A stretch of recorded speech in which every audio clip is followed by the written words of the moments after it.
funny because you hit me up about something, and you started off by saying, "I know this is not normally something that you're into." And usually when you say that, I feel like I'm about to be offended. Like, of course I know this stuff. I'm into politicking. I'm into this stuff. Man. What are you talking about? Right. But there's some big things happening, and you sent me down 2 rabbit holes, my friend. And before we jump into what you actually hit me up about, I want to tell you about the first rabbit hole. So so we're talking about beef, and I was like, it's crazy because we grew up in a time where there was some serious hip hop beef, and actually, we probably I guess that's kind of the origin of hip hop was ciphers and beef, and it was more of a fun loving thing, I believe. Yeah. At first, it was kind of just poking fun and just going in. But the rabbit hole I went in, because after exploring all these hip hop beefs, and I think we'll probably have to talk about a few of the big ones, I went down this hole of, was there beef in music before hip hop? Oh, I'm glad you did, because I did that too. I was really curious. Okay, that's funny, man. So I have to shout out a few. I know you will too, probably. So that's sure. Funny. I thought I was. They might be the same ones, because I was pretty blown away at 2 of them. Okay. You want to go one at a time or what? Yeah, no. Let's see. I want to hear your first one. Okay, So my first. This is in no order of excitement. Right. This is the way it landed on my. On my paper. So Tommy Lee versus Kid Rock. That was one of them. Right. I remember that one. Still, it's up there. Yeah. Should I keep going, or you want to jump? No. I want to hear another one. I forgot about that one, actually. Let me blow through my list first, then. All right. Then there was Limp Bizkit versus Creed. Again, wow. Right. Just so far removed from hip hop that it's hilarious to think that people were doing this. Because I know that hip hop takes a bad rap for this exact same thing. But it's all over, man. It's in. You're not going to find it. Maybe not in R&B. No, I'm lying. It's sort of in R&B, because this other one is hilarious. So we had Elton John versus Madonna. He called her out for some things and then accused her of lip syncing and funny stuff there. But and then we had some other ones like in rock, Guns N' Roses, Axl Rose versus Slash. Yeah, funny, that was a big one. Yeah. This next one though, I didn't know about and I never would have imagined. It was George Clinton versus seems like everybody. James Brown, Earth, Wind and Fire. Who else? Kool and the Gang. And he was throwing shots at everyone? He was throwing shots. I took a couple quotes here. He called James Brown the Godmother, James Clown. No. He called Earth, Wind and Fire Earth, Hot Air, and No Fire.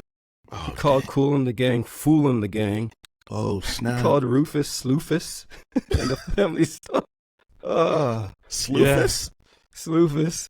He said Sloofus. And Sly and the Family Stone, he called Slick and the Family Brick. These are in a song, 1975. So I'm telling you, I'm not going to go through them all, but that's a part of the rabbit hole you sent me down. I ended up looking at some industry beefs. There was, was it? Pearl Jam went after Ticketmaster in the early 90s for adding service charges. That fight continues today. To this day. That's funny. This day. People are fighting Ticketmaster. And if people knew the truth about Ticketmaster, you would understand some stuff about the way the world like we're works. About to beef Ticketmaster too. There was I'm one not more. Beef with them. I want no problems. This one's funny too, and another one that continues to this day in various forms. It was Metallica versus Napster. Yeah, that was a legendary one too. Yeah, so it was kind of interesting because they actually, when they went after Napster, which was an honorable fight, to be honest with you, it was, they just feel that they should be making money off of their art. Okay, fair.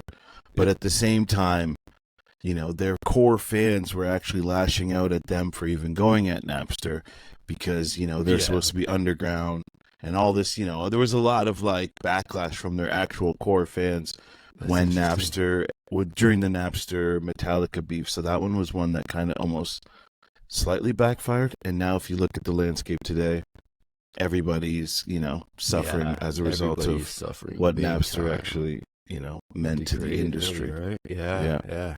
Crazy. That's been 25-ish years. So long ago. That. Yeah. Ongoing. If not, around there. Yeah. Crazy. So I mean, I got a couple more, but that's a good list. What do you have on your I have one that's really obscure. Okay. So John Legend of the Beatles wrote a song called Sexy Sadie, a song released in the band's 1968 album, The Beatles, which was self-titled, as a diss track aimed at Maharishi Mahesh, a yogi, a guru who they felt had been let down. Can you imagine like writing a song dissing a yogi? That's actually, no, I can't. Oh, come in peace, man. But the original lyrics specifically targeted him, but then George Harrison felt it was a little too much and asked for the lyrics to become a little bit more vague. So he toned that down. Okay, so it wasn't. But then Lennon continued writing diss tracks after the breakup of the Beatles with his more forceful song, How Do You Sleep, from his 1971 solo album, Imagine. Lennon had the impression that too many people from Paul McCartney's Ram in 1971 was digging him, something McCartney later admitted. And other songs on the album, such as Three Legs, were similar attacks at actual John Legend's character. So as a result, Lennon wrote How Do You Sleep to indirectly mock McCartney's musicianship. And even though McCartney was never mentioned in the song, many make reference that he is clearly the target. And then one of the actual lyrics in the song was, the only thing you've done was yesterday, and since you've been gone, you're just another day. Ooh. And that first lyric is referring to, the Beatles song Yesterday, 1965 classic. And the second line is referring to McCartney's 1971 song, Another Day. It's that's really trippy. I didn't even know that they had that kind of beef within the group, but the Beatles making diss songs is hilarious to me. That is, that's iconic. Especially multiple songs. Right, Wow, because when you think of, especially music from back in the day, I don't want to say pre-hip hop, but pre a certain era even, you're just thinking of like, grandma's music, mom's music, and you're just thinking positivity all the way. There was some social issues that came up, but I personally didn't realize that there was so many songs that were direct attacks against other people in the industries, and sometimes, like you said, like band members even. So this is nothing new. I guess we said all that to get to this point, and it's hilarious to me. And obviously, once hip-hop started, like I mentioned before, it was a playful, fun-loving sort of thing, art form. And actually, I don't know if this is off topic too far, because I've been reading this thing about, do you know much about the frequencies? Like the vibrations, the frequencies of music? Not too much.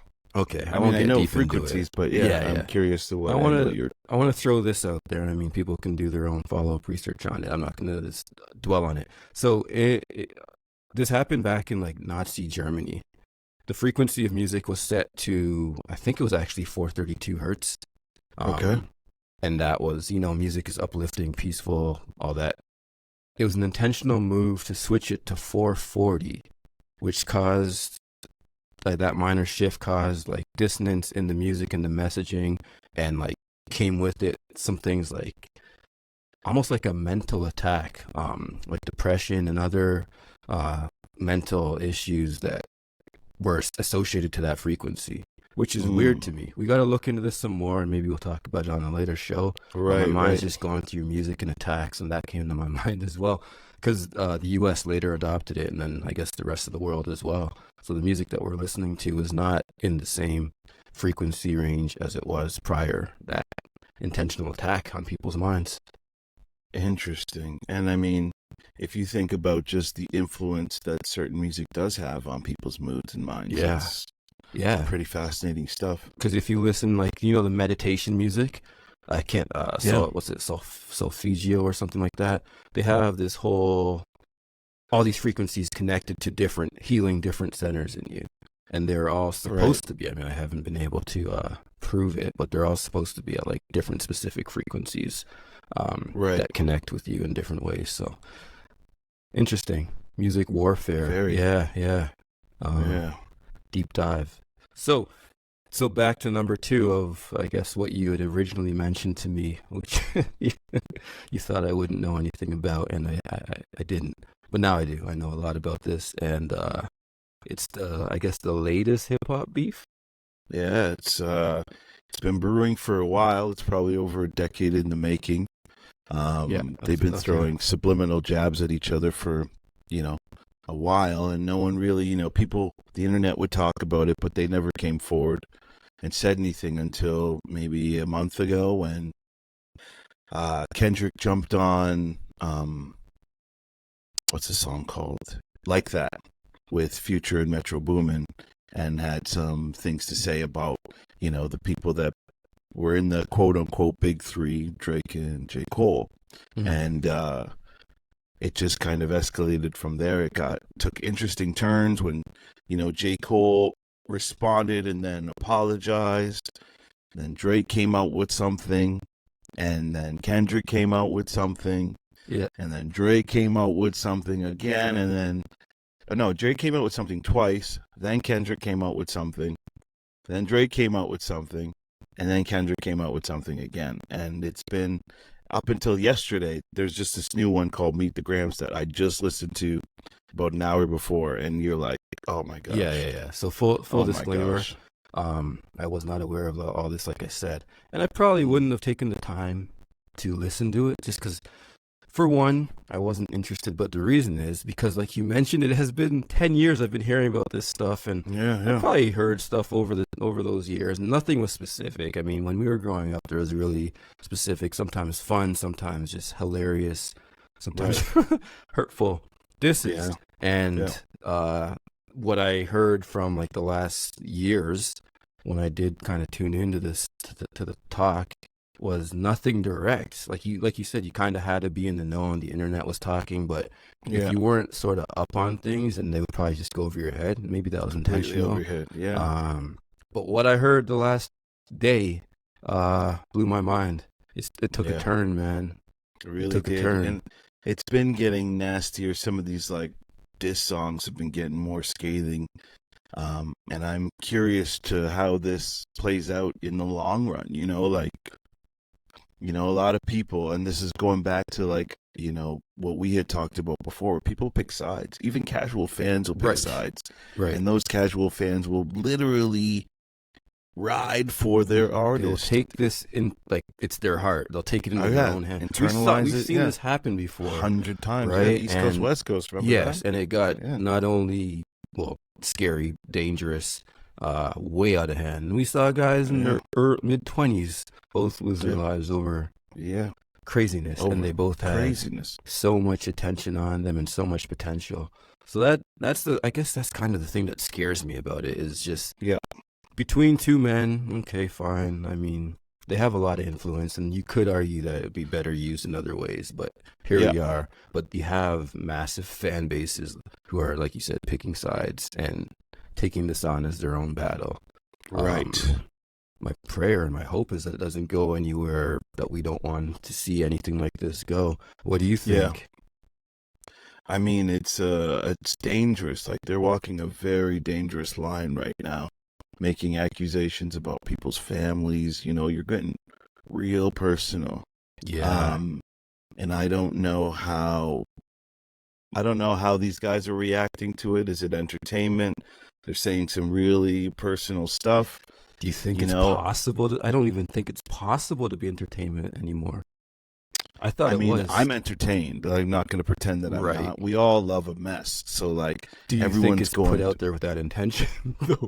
The intention to be entertainment, because it sounds personal. I think I think there's a percentage of it. It's maybe a smaller percentage now, where it's trying to be entertaining, or they're just trying to drop these bombs for the world to hear. Like in Meet the Grams, Kendrick alludes to Drake having another child, a daughter that no one's ever heard of, which is he addressed his whole family on different, very specific, hurtful points. Right. Like, so now the dad has a right to be pissed. The mom has a right to be pissed. The children are gonna grow up like, right. Yeah, and it's even Drake said some crazy stuff on the last one. I forget what that one was called. What was Drake's last one called? Oh man, it just slipped my mind. So, but he basically is accusing him of hitting his baby mama, and that possibly one of the kids aren't his, and that's Family Matter?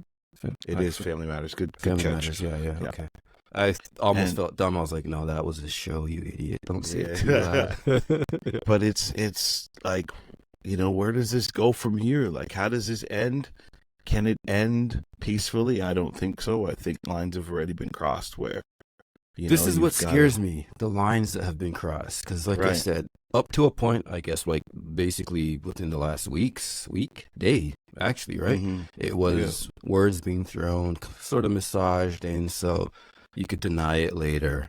And yeah, God, what I heard this morning, God, I had to stop listening. That's why I went the other way. I was like, oh, it's actually dark and it is terrifying.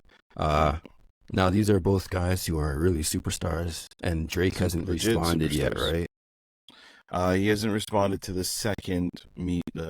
He just dropped Family Matters, and Kendrick, as a chess move, came right back with Meet the Grams. So 57 minutes later? Right, that's insane. So it's like he said, it is a chess move, so he basically dropped a track as bait to say, I know you're going to come back, and as soon as you do, I have this ready for you. And that's where it's all out.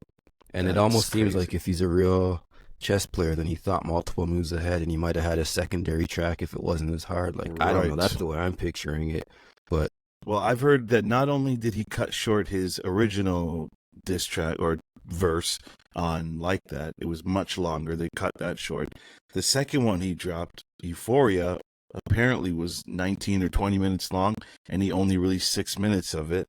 So Kendrick has clearly been, working on his assassination of Drake, or his assassination attempt at Drake, because it's not easy to come up with all of this information and come up with creative bars. This is homework. Exactly. Like research. Research. Like that one, which one was it? So Drake's uncle was the guitar player on Al Green's, I forgot the name of the song. Yeah. And he used that sample. Like, that's how deep they're going. Dude, it goes even deeper when you think about, he dropped something called LA 616. And like, I was reading online about all of the entendres of 616. Father's Day. Yeah, just insanity. And you're like, you guys are putting way too much thought into this stuff. Well, I guess it's the art of war, right? So and you're dealing with two formidable, opponents. These guys are both really good. Whether one of them is getting help or not is yet to be seen. We don't know, but regardless, the music he puts out. Oh, getting help is in ghostwriters. I guess that was the accusation. It's been haunting him, even though he writes songs for other people. A lot of people have accused, and to be fair, there has been multiple reference tracks of songs that he's done by other artists. So it's not even speculative. There's actual proof in some of the ghostwriting, but at the same time, what people don't understand, I think, is that a lot of people get help writing songs. That's what I was gonna say. I don't feel like that's a foul.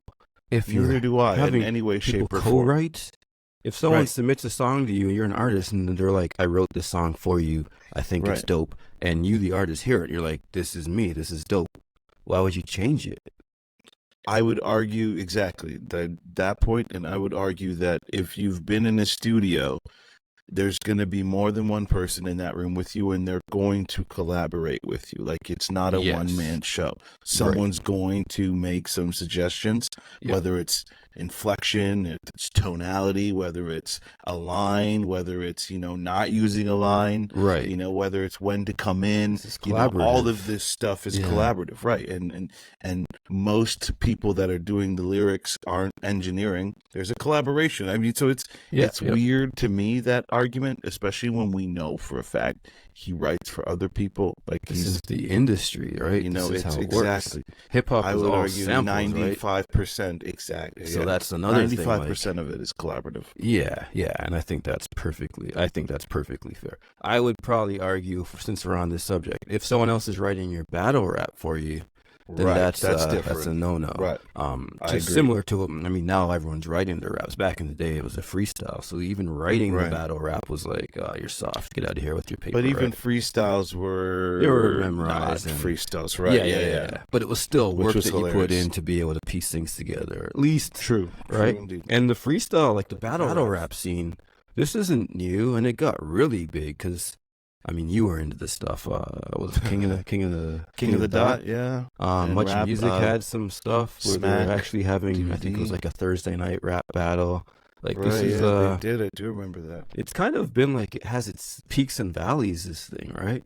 It's been prominent in the underground scene for many years, and then it does bubble up into mainstream, just depending, like when Drake started sponsoring or showing up at King of the Dot events, when other artists started showing up at URL events in the States. Okay.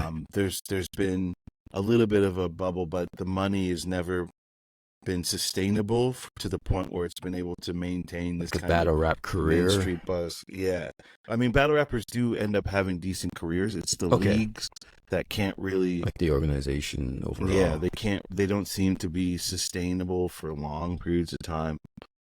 Just That's either interesting. you can't pay the battle rappers are arguing about the money and the splits for shows and the views on YouTube, who gets a piece of that. And the business hasn't never been solid, and I feel like that's kind of also been at the detriment of the success of battle rap. You know what I mean? Interesting. Well, maybe this will help to bring that back to the forefront. So yeah, let's jump back to this one though, because there's so many more. There's so many more things. Like, I guess we'll have to wait to see what Drake's response is, if any, and again, like, just how this will actually end up going down in history. Because circling back to just, we're talking about how personal it got, and that's the point where it seems volatile. Like, it doesn't seem, it seems like, well, I mean, we're talking about, remember Cat Williams a few weeks ago? What was that, 2 weeks ago or whatever? Yeah. That went like to the top of the charts. Everybody was talking about that. That felt like a very specific, intentional move. Does this have the same feeling to you, or is this something completely different? When you say intentional, like, you think that they're orchestrating this on like a WWE type front for the sake of commerce? That's a good analogy. Yeah. Is there any possibility of that here? Deep down, I want to hope that is the possibility, that this is all just WWE. They actually don't hate each other. Maybe they'll tour together after this and be like, haha, we played the world as fools. Will that kill hip-hop, do you think? No, not to me, because the delivery was engaging. It worked. Everybody's talking about these two. No, I mean, going back, if you see them on tour next year, would that kill the next time that there's a similar hip-hop I see what you're beef? saying. Now it's like, it's just like wrestling back in the day, like you don't take it seriously anymore. Yeah. It would, from that standpoint, I think beef credibility would be lost. Beef credit, it's true. If people started doing this and then it turned out to be orchestrated, but I don't think that this is it, because some of the things that have been said have been like a little hurtful. bit below just the hurtful. belt, right? Yeah. Right. I it's one of those things I can't listen to twice, because the one I listened to this morning, I had to listen to some Purge music, because I was like, whoa, right, that's painful, man. That is really painful. I hope you don't listen, but it was so deep that I could picture a man crying after hearing that said about you. Yeah, or at least punching the air or something. Or breaking something. Like, there were some hurtful bars in there. I'm on the tears vibe, because there doesn't seem like much you could come back with other than let's squash this before somebody gets hurt, because it seems, yikes. Yeah, let's stay tuned, man. The whole family. He brought in the whole family, dog. Like, has that been done before, like that? Maybe. No, not on like a real personal like this level, is personal, where names are being dropped and like, people that have nothing really to do with the beef. You can attack Drake's character and all of that stuff all day. That to me is fair. But when you start talking about someone's mother, bro. That's what I was going to say. Buddy. So have we crossed the line of like, because there's always a code. There's a guy code, was quote unquote. There's man hip hop code. Yeah. So have we crossed? Yes. Have we crossed the hip hop code right 100%. Now by? Yeah. Wow. Women and children, to me, or like any innocent bystander that's not directly related to the music that I'm making, and you go after them, to me, that's a sign of disrespect, and you have to be dealt with accordingly. Okay. I mean, as a man, if someone says something to you about your mother, what are you really going to do? You know what I mean? And your child, it will try you for sure. Most men will get pushed to the edge. You have to be a very, very sound mind to be able to block that sort of nonsense out. But usually those are the type of words that will push your buttons. And often make you And the act in a way problem that is you don't want if you to. let one person do it, someone else might try and get super disrespectful. That's true And too. Yeah. to me, it was always, you got to let people know that you don't take disrespect. And I've seen what happens when people disrespect people's families on a non-music, just a normal human level. Right. No, You know, this is that gets personal, and people get hurt when you talk about moms and children. You don't do it. So I think you answered my first question that I was about to ask you. Did Kendrick Lamar go too far? Well, that's the thing, is Drake brought up his baby mom, you know. And, okay, so if it's a foul, then they both went too far. I think they both had been crossed the line. Jabbing, and then I don't know which song. I'd have to go back and really find out who went too far first. I feel like Drake maybe said the woman line, or maybe Kendrick dropped the line about his Drake's child. Okay. So I don't remember who came first. Somewhere along the line, the line has been crossed. Okay. Is it too late to put these guys face to face, like the old school, and let them go at it? Or are we just past that? Is that not a thing of this time anymore? I hope that WWE, what's it called? UFC style in a ring? A fight between those two would not be a fight, fair. not a fight. Oh, okay. A fight would be interesting. I was actually very just thinking small. of like a rap battle. Face to face battle. Funny. I think what would happen are the OGs would intervene, because they both are backed by OGs, legendary OGs, and those people understand what real beef is, and they are, they've been through real beef. So I think being someone of power that knows what happens when you engage in street war, they might not want that because it messes up money. And that's all that it really boils down to, is money. Yep. I think that the powers that be might intervene and go, hey, guys, like, we need a ceasefire. Or maybe not. Maybe they're just like, it's all out war, Armageddon time. So we'll see how it plays out. I hope cooler heads prevail. I hope so too, man.